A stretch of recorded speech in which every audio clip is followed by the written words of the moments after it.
What's cooking? Good looking. What's in the oven? McLovin. That last one was really bad. But hi friends, it is I, Sam here, and today, yes, we are doing a product review.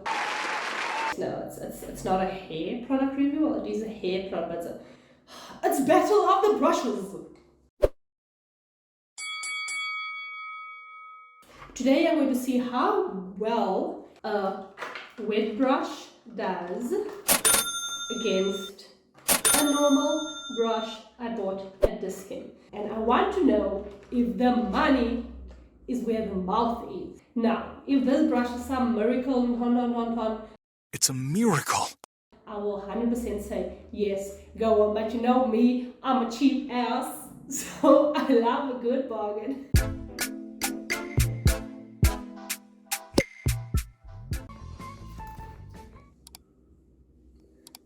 There's lots of tangles in here. It's not even the proper length. It's just a big old mess. And it's gonna take a lot to detangle it. We're gonna be looking at 3 things. Number 1, detangleability. How quickly the brushes will detangle each section of my hair. Ergonomic, you can come how lekker you can hold the brush, okay? And if it makes your, number 2 is holding it lekker. And number 3 is how much hair I am shedding with each brush while detangling. Now I know with curly hair when you detangle it, shedding hair is inevitable, and I haven't brushed my hair in, I want to say maybe 2 weeks. But I'm not, because I don't want to expose myself, but maybe 2 weeks. Okay, I'm going to wash it, and then I'm going to use my go-to Tresemme Botanic collection because I find that it has amazing slip, no silicones, works really well. Okay, so to give each of these brushes a fair chance, I'm going to wash and let this sit in my hair for about 10 minutes, and I'll be back to start the test.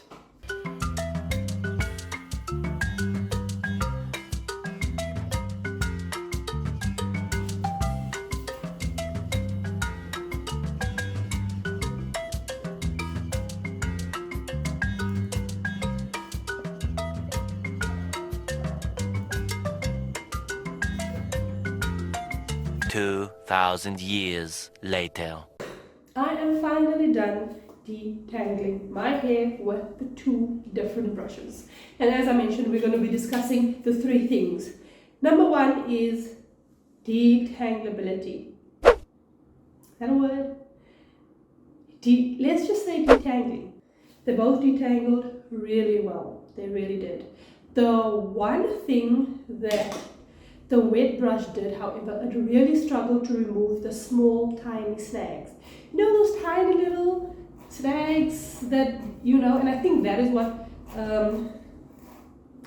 it doesn't do as well as the other brush. Really good for children's hair if you don't wanna hurt them, because the bristles are really soft.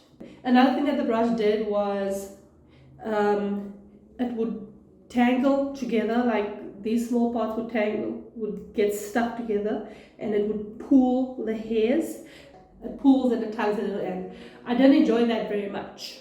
So as far as detangling goes, and only because of the snagging of the small parts, of the small knots, I would give this I'll give it a solid 5 out of 7.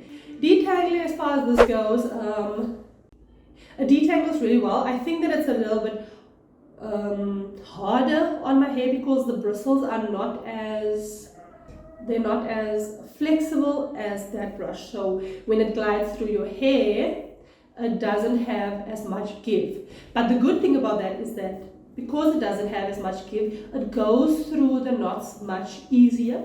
So as far as detangleability goes for this brush, I will give it a solid 6 out of 7. Number 2 is, can you hold it lekker? Okay, how are the ergonomics of the thing? The wet brush has a really nice handle here, but I didn't enjoy holding the brush. I have a pretty big hand with, a pretty big palm, and this part here that is so rounded, I think it's just a touch too big. It's just a touch too big, and it's very slippery.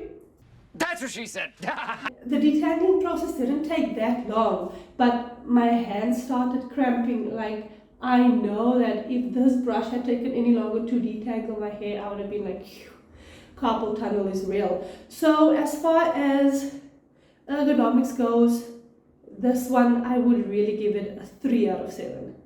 That's not the best. This one though, because this is a matte finish, it doesn't get as slippery when I hold it, and this portion of the brush is much thinner, so it's easier for me to hold it in my hand with a really strong grip, and it doesn't hurt my palm at all. Maybe I'm not being biased.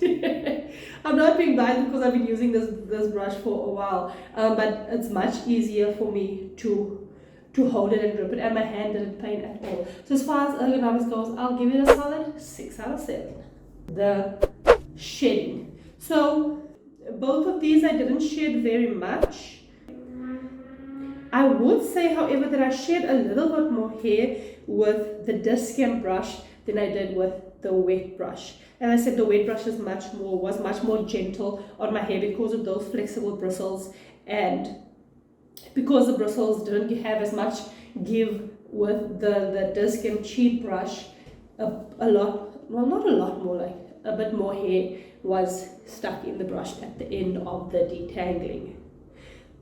So in this instance, I will give the wet brush a 6 out of 7 and the disc and brush a 5 out of 7. Would I recommend a wet brush? I would recommend a wet brush if you're brushing your kids' hair or whatever, but one thing that I do know about the wet brush is that after some months, these teeth start to bend.